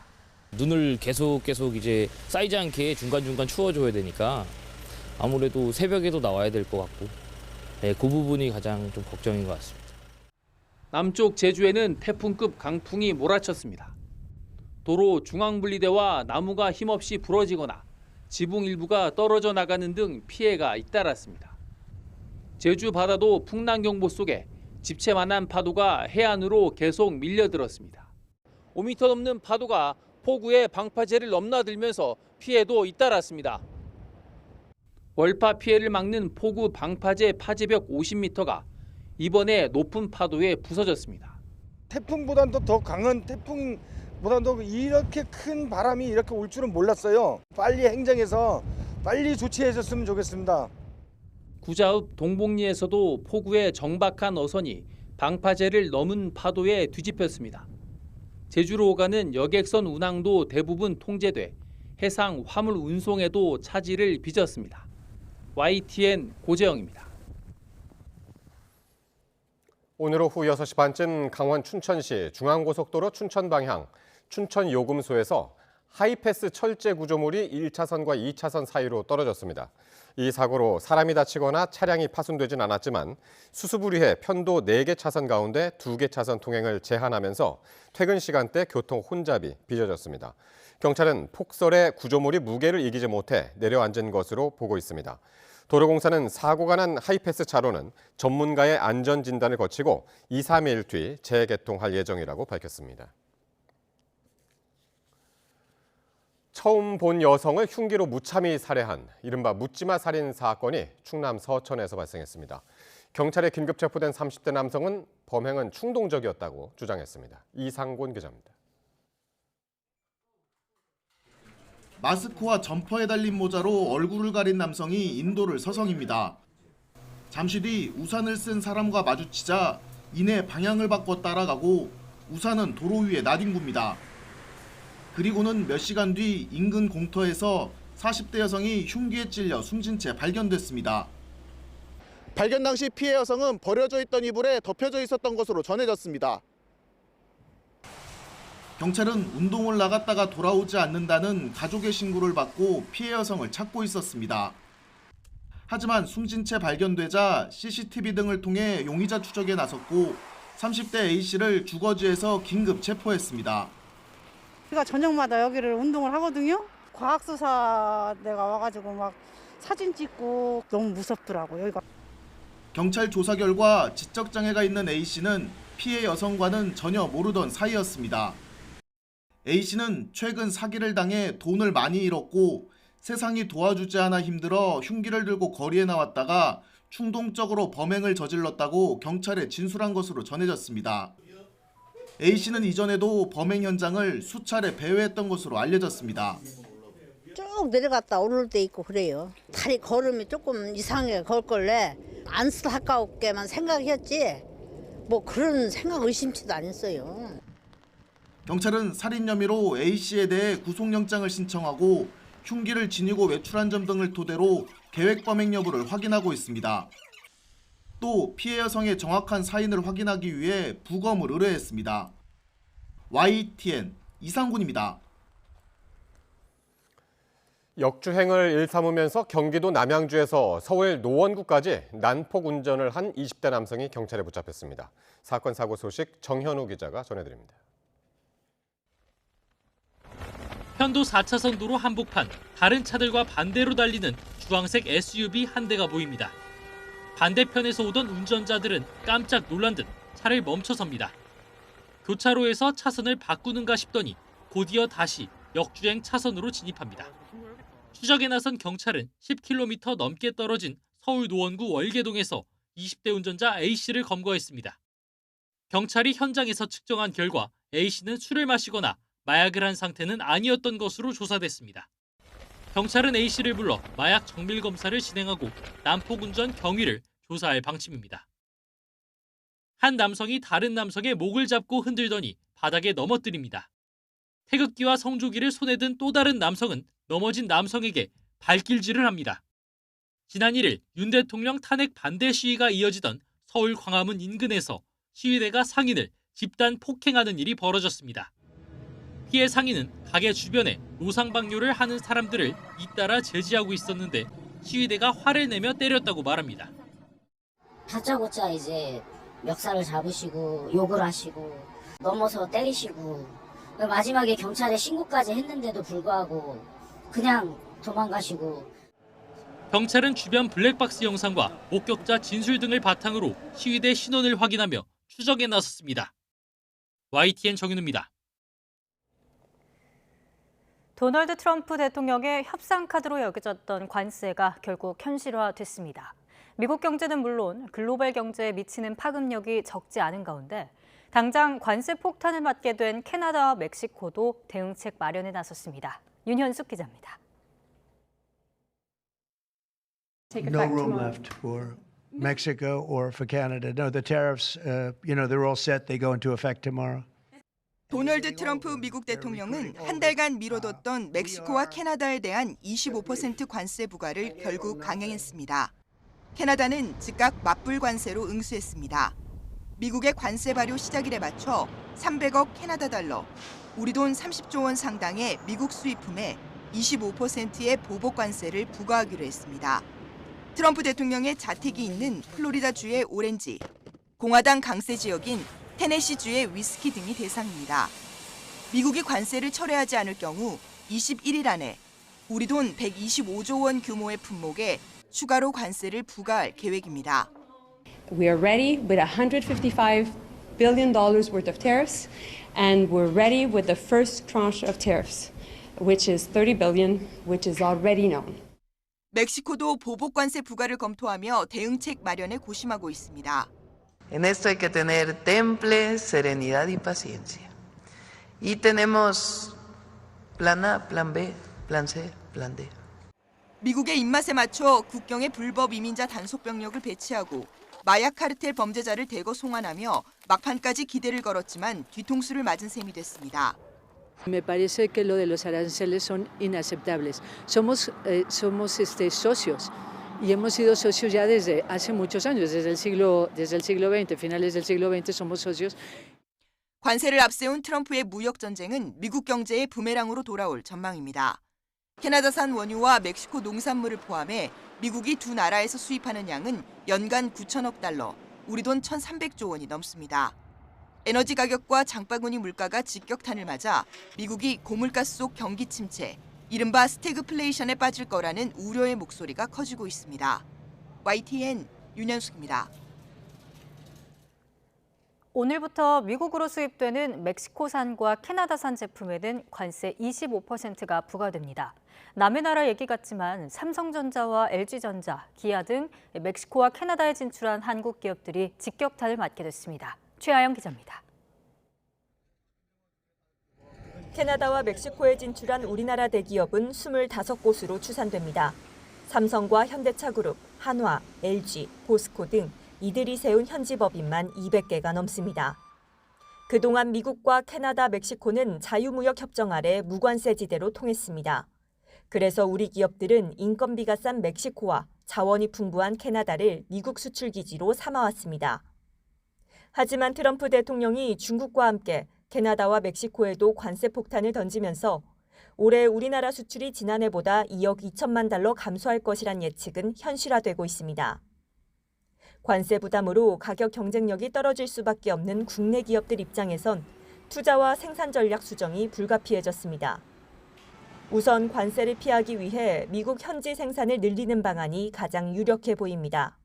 생산지 이전 및 기존 생산지별 캐파 조정 등 보다 적극적인 생산지 전략의 변화까지도 고려의 범위에 포함될 수 있을 것으로 트럼프 대통령이 관세를 빌미로 현지 투자 압박을 강하게 밀어붙일 경우 아예 생산 기지를 미국으로 옮기는 방안도 검토될 수 있습니다.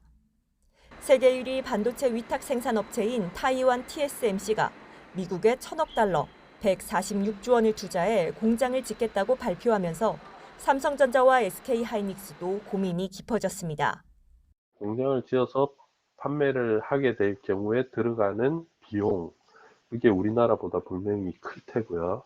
트럼프 대통령은 임기가 4년이라는 거죠.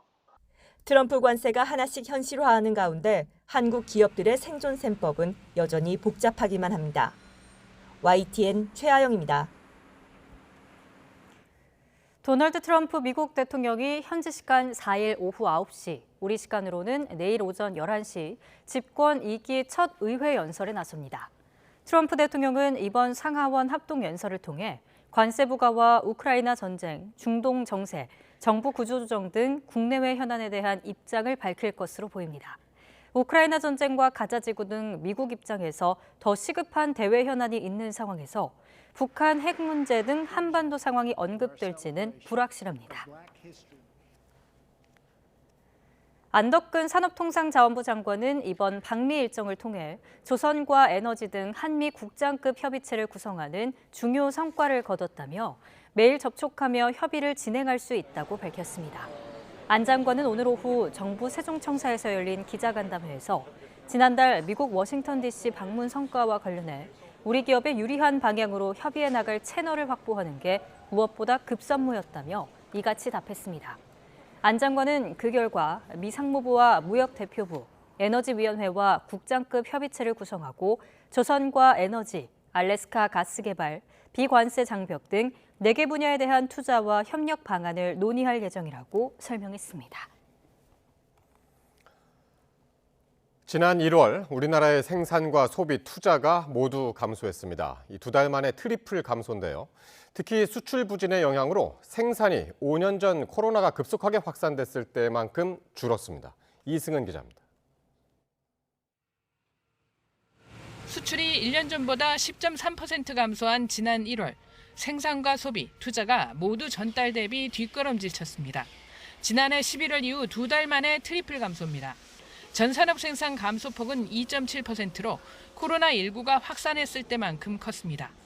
2020년 2월 2.9% 감소한 이후 4년 11개월 만에 최대 감소폭입니다. 반도체 생산이 0.1% 느는 데 그쳐 사실상 제자리 걸음이었고 자동차와 전자부품, 기계장비 생산이 줄었습니다. 수출입 감소로 도소매와 운수, 창고 같은 서비스업 생산도 영향을 받았습니다. 전자부품은 베트남 등 수출 감소로 모바일용 등 OLED 생산이 감소하였고 국내 LCD 업황 둔화로 생산이 감소하였습니다. 기계장비의 경우 전월, H뱅 관련 반도체 조립장비 생산이 증가한 기저효과로 감소하였습니다. 내수 부진은 심화됐습니다. 소매 판매는 임시공휴일 지정에도 전달보다 0.6% 줄면서 한 달 만에 감소세로 돌아섰습니다. 가전과 휴대폰을 중심으로 내구재 소비는 늘었지만 옷과 신발 같은 준내구재, 차량 연료와 화장품 같은 비내구재 소비가 줄었습니다. 설비 투자는 14.2% 줄어 4년 3개월 만에 최대 감소폭을 보였습니다. 공사 진척도를 나타내는 건설 기성은 마이너스 4.3%로 6개월째 감소하며 감소폭이 확대됐습니다. 현재 경기를 나타내는 동행종합지수 순환변동치, 앞으로의 경기를 예고하는 선행종합지수 순환변동치 모두 하락했습니다. 정부는 지난 연말 밀어내기 수출로 지표가 큰 폭으로 증가한 데 따른 기저효과와 설 명절에 따른 조업일수 감소로 주요 지표가 감소했다고 설명했습니다. 대내외 불확실성 속에 2달 만에 발생한 트리플 감소, 더 깊어진 감소폭에 1% 수준 저성장 전망마저 힘을 얻고 있습니다. YTN 이승은입니다. 벌써 1년 넘긴 의정 갈등 탓에 개강을 했지만 집단 휴학한 의대생들은 학교로 돌아오지 않고 있습니다. 일부 의대는 개강을 미루기도 했는데 정부는 올해 휴학 승인은 절대 없다며 의대생들의 복귀를 촉구했습니다. 백종규 기자의 보도입니다. 개강 첫날 학생들로 붐벼야 할 의과대학 강의실과 연구실이 썰렁합니다. 상당수 의대가 개강했지만 집단 휴학한 의대생들이 거의 돌아오지 않은 겁니다.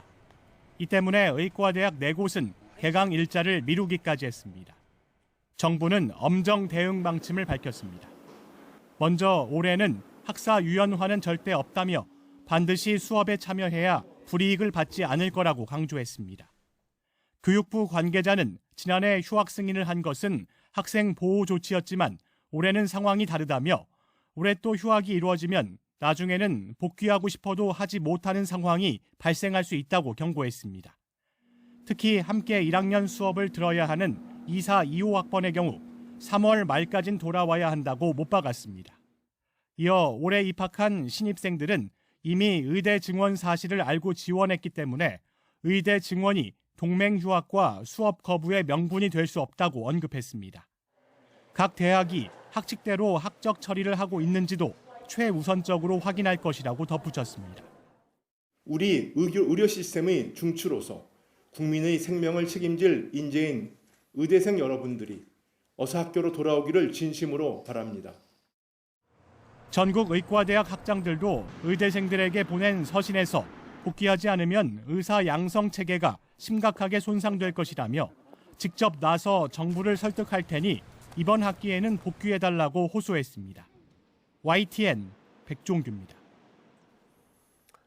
이렇게 의대생들의 복귀 움직임이 없는 가운데 올해 신입생들은 곤란한 처지에 놓였습니다. 일부 대학에서 선배들이 신입생들에게 휴학을 종용하거나 수업 거부를 강요하는 상황이 발생하고 있습니다. 염혜원 기자입니다. 올해 의대에 입학한 신입생들은 대입 첫 학기부터 이러지도 저러지도 못하는 상황에 놓였습니다. 학교에서는 수업에 나오라 하고 선배들은 수업 거부에 동참할 것을 요구하고 있기 때문입니다. 수도권의 한 의대에서는 신입생 오리엔테이션에 온 선배가 한날 한시에 다 같이 수업을 중단하자고 제안했고 영남소재대학에선 선배가 9시간 넘게 휴학에 동참하라고 강권했다며 신입생이 학교에 신고하기도 했습니다. 시한을 정해주고 실명으로 동참 여부를 투표하라고 하는 경우도 있었습니다. 참여하지 않으면 의대 족보를 받지 못하는 등 사실상 외부인으로 지낼 것을 각오하라는 위협도 듣습니다. 교육부는 지난해 12월부터 현재까지 이 같은 위협 행위 5건을 경찰에 수사 의뢰했다고 밝혔습니다. 신입생 오리엔테이션을 통해 휴학을 강요하고자 하는 있을 수 없는 범죄 행위가 발생하고 있습니다.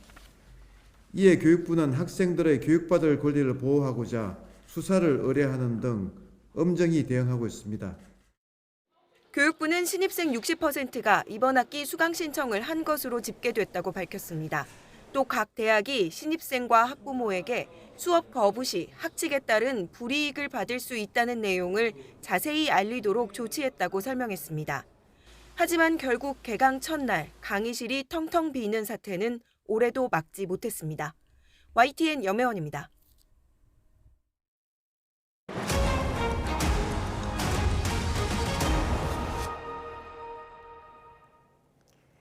윤석열 대통령 탄핵 심판 선고를 앞두고 헌법재판소 앞에서는 연일 집회와 기자회견이 이어지고 있습니다. 인파가 몰리면서 충돌 우려가 커지는 가운데 경찰은 헌재 일대와 헌법재판관들에 대한 경호를 강화했습니다. 이현정 기자입니다. 윤석열 대통령 탄핵 심판 선고를 남겨둔 헌법재판소 앞은 연일 탄핵 찬반 집회가 열리는 농성장이 됐습니다. 양대 노총은 윤 대통령이 비상계엄을 통해 국민에게 총부리를 겨누고 헌정 질서를 문란케 했다며 신속한 파면을 촉구하는 의견서를 헌재에 제출했습니다. 반인륜적 행태에 대한 헌법재판소의 단호한 파면을 요구합니다. 반대로 윤 대통령 지지자들이 모인 국민변호인단은 헌재 심리가 졸속이었다며 각하나 기각 결정이 내려지도록 무제한 필리버스터를 진행하겠다고 밝혔습니다. 헌법재판소가 더 이상 헌법을 지키는 기관이 아니라는 점을 2030 청년들도 잇따라 기자회견을 열며 헌재 앞 여론전에 가세했습니다. 탄핵을 반대하는 대한민국 청년 모임은 헌법재판관들이 정치적으로 편향됐다며 윤 대통령을 파면하면 용납하지 않을 거라고 목소리를 높였습니다. 반드시 윤석열 대통령 탄핵 기각, 그 탄핵 10조안에 대한 탄핵 기각 결정이어야 할 것입니다. 그러자 대학생 진보연합은 윤 대통령이 부정선거 음모론을 내세워 내란을 정당화하고 극우 세력을 부추겨 폭력 사태를 유도한다며 용서해서는 안 된다고 맞섰습니다. 윤석열은 국회와 사법부의 기능을 군대를 동원해 완전히 소멸시키려 했으며 자신에게 반대하는 국민들을 간첩이라 이야기하고 긴장감이 커지자 경찰은 헌재 앞에 24시간 기동대를 배치하며 경계를 강화했습니다. 또 헌법재판관 8명의 자택에 순찰차를 배치하고 전담 경호팀도 증원하는 등 신변 보호에 힘쓰고 있다고 강조했습니다. YTN 이현정입니다. 국민의힘 권성동, 더불어민주당 박찬대 원내대표가 우원식 국회의장을 주재로 회동을 갖고 모레 오후 정부가 빠진 채 여야만 참석하는 국정협의회를 열기로 했습니다. 민주당 박성준 원내수석 부대표는 회동 뒤 기자들과 만나 최상목 대통령 권한대행이 헌법을 무시하며 마은혁 헌법재판관 후보자를 임명하지 않아 정부 측을 제외하고 협의회를 연다며 이같이 밝혔습니다. 국민의힘 박형수 원내수석 부대표는 우 회장이 민생을 팽개칠 수는 없지 않느냐고 말했고 우리도 여야가 협의해보자고 해서 양당 원내대표와 정책위 의장이 만나기로 했다고 설명했습니다. 대통령 방어권 보장 안건을 통과시키며 논란이 일었던 국가인권위원회에서 헌재를 비난하는 내용이 담긴 서한을 국제인권기구에 보낸 사실이 드러났습니다. 보도에 양동훈 기자입니다. 지난달 윤 대통령 방어권 보장 안건을 통과시키며 논란이 된 국가인권위원회가 세계 국가인권기구연합 간리에 헌법재판소를 비난하는 내용의 서한을 보낸 사실이 확인됐습니다. 시민단체 204곳이 인권위가 독립성을 상실한 채 대통령 옹호에만 골몰하고 정작 사회적 약자 보호에는 소홀하다며 간리에 특별심사를 요청한 뒤 간리 요구에 따라 안창호 위원장이 답변서를 보낸 겁니다. 답변서에는 국민의 50% 가까이가 헌법재판소를 믿지 못하며 헌법재판소가 불공정하고 불충분한 재판을 하고 있다는 내용이 담겼습니다. 적지 않은 국민들은 몇몇 헌법재판관이 과거 속했던 단체와 행적을 문제 삼고 있다고 지적하기도 했습니다. 지난달 수정 의결된 대통령 방어권 보장 안건과 결정문도 첨부했는데 결정문에 적혀있던 반대 의견은 제출하지 않고 위원들에게 통지도 하지 않았습니다. 인권위원회가 한 결정의 절반은 완전히 드러낸 거나 다름없는 것이죠. 사실을 왜곡한 것입니다. 도덕적으로도 비난받아 마땅하다고 하겠습니다.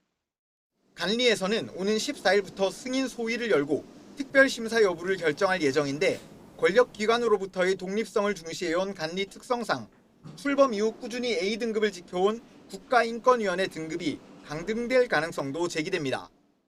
안 위원장은 서한의 내용이 대통령 주장을 대변하는 것 아니냐는 기자 질의에 대통령이 사과가 빨갛다고 한다고 빨간 사과를 파랗다고 말해야 하느냐며 반문했습니다. 또 인권위 등급이 강등될 경우 사과할 의향이 있느냐는 기자 질문에는 국민 인권을 위해 진실을 얘기한 것이라며 거부 의사를 밝혔습니다. YTN 양동훈입니다. 미국의 이른바 10+10% 관세에 맞서서 중국이 보복 조치를 쏟아냈습니다. 트럼프 대통령의 지지 기반인 농업계를 정조준했는데 대화의 여지는 남겼습니다. 베이징에서 강정규 특파원입니다. 관세 전쟁의 포화 속에 중국의 연례 정치 행사 양회에 막이 올랐습니다. 개막일에 맞춰 10+10% 관세를 강행한 미국 트럼프 대통령. 중국에 의제를 던진 셈입니다. 让我们更加紧密地团结在以习近平同志为核心的中共中央周围，坚定必胜信心。 곧바로 반격에 나선 중국은 트럼프의 지지 기반인 농업계를 정조준했습니다. 닭고기와 밀을 비롯한 29품목 관세는 15%, 곡물과 육류, 과일 등 711종은 10% 올리기로 했습니다. 다만 발효는 오는 10일부터로 지난달 4일 맞불 관세 때처럼 엿새 동안 말미를 뒀습니다. 3月10号至2025年4月12号进口的，不加征本公告规定加征的关税。 관세 외에 다양한 보복 조치도 쏟아냈습니다. 맥각균이 검출됐다며 미국 대두 수출업체 3곳의 자격을 정지하고 해충이 나왔다는 이유로 미국산 원목 수입도 중단했습니다. 또 미국 방산업체 10곳의 중국 투자와 수출입을 막고 다른 15곳엔 핵심 광물 수출을 통제했습니다. 미국 광섬유 기업들을 상대로는 첫 덤핑 우회 방지 조사에도 착수했습니다. 希望美方与中方相向而行，通过平等磋商找到解决问题的办法。 정협에 이어 열리는 전인대 개막식에선 미국의 관세 압박에도 굴하지 않고 5% 안팎 성장 목표를 고수하며 승부수를 던질 거로 보입니다. 베이징에서 YTN 강정규입니다. 일본에서도 수도권 일대에 대설과 한파가 몰아치면서 피해가 속출했습니다. 혼슈 이와테현에서 일어난 대형 산불은 일주일째 확산하고 있습니다. 도쿄에서 김세호 특파원의 보도입니다. 앞이 보이지 않을 만큼 굵은 눈이 쉴 새 없이 쏟아집니다. 눈의 무게를 이기지 못한 나무는 도로에 쓰러졌습니다. 좀처럼 눈을 보기 어렵던 도쿄 도심부에서도 우산에 쌓일 만큼 눈이 내렸습니다. 正直すごい驚いてます。雪好きなんで、まあ嬉しいんですけど、寒いです。 도쿄도를 비롯한 수도권 일대 한파와 폭설이 들이닥쳤습니다. 전날만 하더라도 22도를 기록했던 도쿄 도심부는 불과 하루 사이 기온이 20도 이상 떨어진 1.8도를 기록했습니다. このコートすっごい暑くてもうずっと脱いでたのに、もう今日はもう寒くてこれでも寒くてびっくりしてます。寒い。 폭설로 수도권을 오가는 고속도로와 국도 일부 구간은 통행이 금지됐습니다. 이런 가운데 혼슈 북동부 이와테현에서 일어난 산불은 일주일째 확산하고 있습니다. 여의도 9배와 맞먹는 2,600헥타르를 태우며 1989년 이후 역대 최대 규모의 산불로 관측됩니다. 4,500명의 대피령이 내려졌는데 고교 입시를 코앞에 둔 학생들은 그야말로 날벼락을 맞았습니다. 心が折れてしまっている子たちもいます。自分の血が燃えた写真を私に見せて、先生は何もなくなったっていうこととか、あとは高校に受かってもどこから通ったらいいんだろうっていう子もいて。 수시로 닥치는 한파와 폭설에 역대급 초대형 산불까지 일본 열도의 시름이 깊어지고 있습니다. 도쿄에서 YTN 김세호입니다. 재판매 업체들이 군인들이 이용하는 마트에서 값싸게 상품을 산 뒤 온라인 쇼핑몰 등을 통해 다시 팔고 있지만 이를 막을 근거가 없는 것으로 드러났습니다. 감사원은 국방부 기관 정기감사 보고서에서 재판매 업체들이 군 마트 이용자나 납품 유통업체 직원을 통해 상품을 대량 구매해 시중에 내다 파는 것으로 확인됐다고 밝혔습니다. 이에 따라 당국은 오픈마켓 측에 재판매 업체를 제재해달라고 요청했지만 군 마트 상품의 재판매를 금지하는 법적 근거가 없어 불가능하다는 답변을 받았습니다. 장제원 전 국민의힘 의원이 성폭력 혐의로 경찰 수사를 받는 것으로 알려지자 장 의원이 즉각 반박하고 나섰습니다. 서울경찰청은 최근 장 전 의원의 성폭력 관련 고소장을 접수해 수사하고 있다고 밝혔습니다. 삼선 의원 출신이자 친윤계 핵심으로 분류됐던 장 전 의원은 부산의 한 대학 부총장이었던 지난 2015년 자신의 비서 A씨에게 성폭력을 행사한 혐의를 받는 것으로 알려졌습니다. 언론 보도로 의혹이 알려지자 장 전 의원은 SNS를 통해 성폭력은 전혀 사실이 아니라고 반박하며 해당 언론사를 대상으로 법적 조치를 하겠다는 입장을 밝혔습니다. 호흡 곤란을 겪었던 프란치스코 교황이 위기 없이 숙면했다고 교황청이 밝혔습니다. 교황청은 현지 시간 4일 아침 언론 공지를 통해 교황은 밤새 숙면했고 이후 계속해서 휴식을 취하고 있다고 전했습니다. 회복세를 보이던 교황은 하루 전 호흡곤란을 다시 겪으며 인공호흡기 치료를 재개했습니다.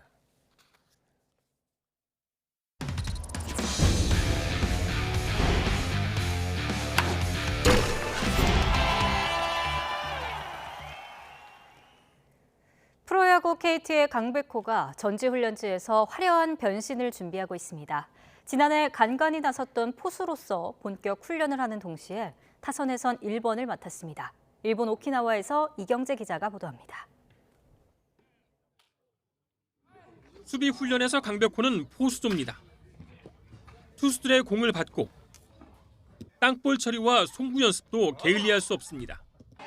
팀이나 개인에게 지난해가 포수로서의 실험이었다면 올해는 확실한 변신입니다.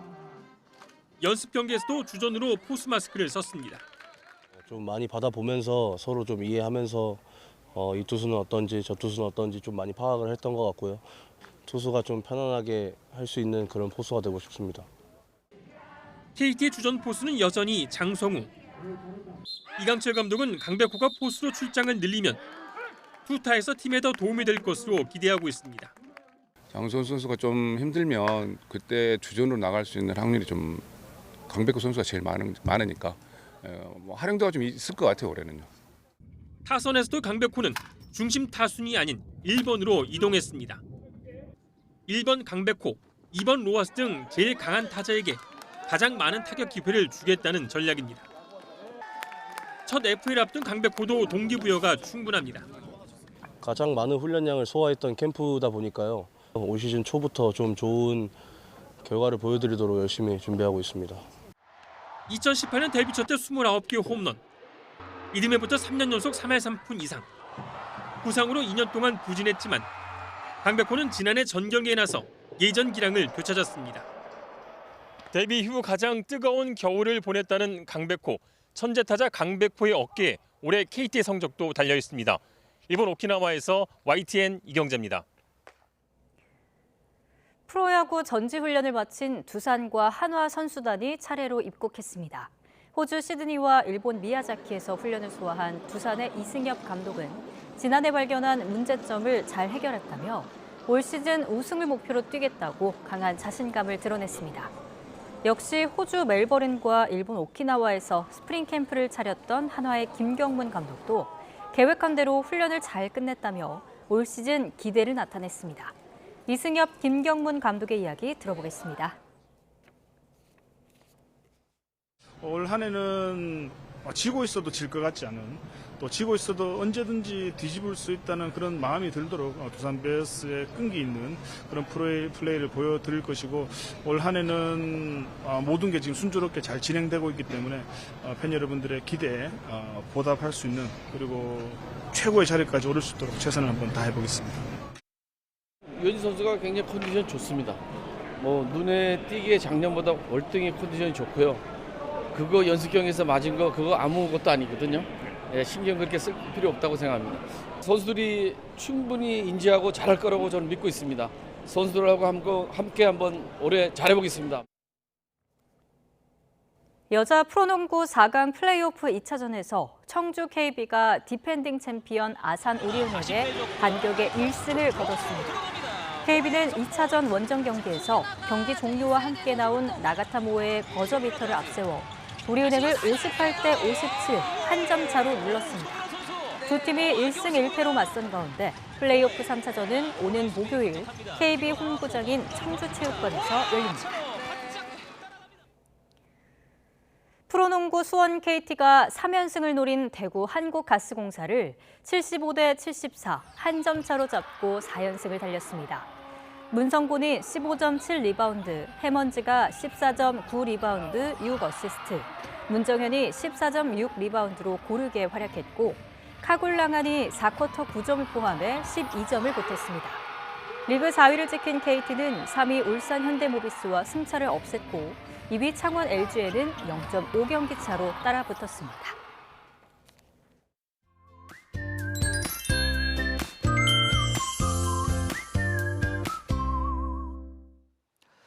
오늘은 종일 눈비 구름이 하늘을 뒤덮었습니다.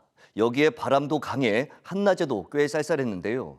절기 경칩인 내일 아침에도 날이 다소 춥겠습니다. 서울 아침 기온이 0도, 철원 영하 3도, 대전 0도까지 떨어지겠고 찬바람의 체감 온도는 영하권을 보이는 곳이 많겠습니다. 한낮에는 서울 기온이 9도, 광주 10도, 부산 10도까지 오르는 등 오늘보다 3도에서 7도가량 높아지며 상대적으로 공기가 부드럽게 느껴지겠습니다. 내륙 지방의 비와 눈은 대부분 그쳤습니다. 하지만 내일까지 흐린 날씨가 이어지겠고 밤사이 내린 비와 눈이 얼어 미끄러운 곳이 많겠습니다.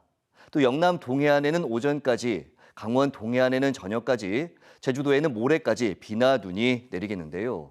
특히 강원 동해안에 10cm 이상, 강원 산간에는 25cm 이상의 큰 눈이 더 쏟아지겠습니다. 폭설로 인한 추가 피해 없도록 계속해서 대비 철저히 해주시기 바랍니다. 주 후반에도 일교차가 크게 벌어지는 가운데 아침, 저녁에는 날이 많이 쌀쌀하겠고 주말부터 기온이 오름세를 보일 전망입니다. 날씨 정보였습니다.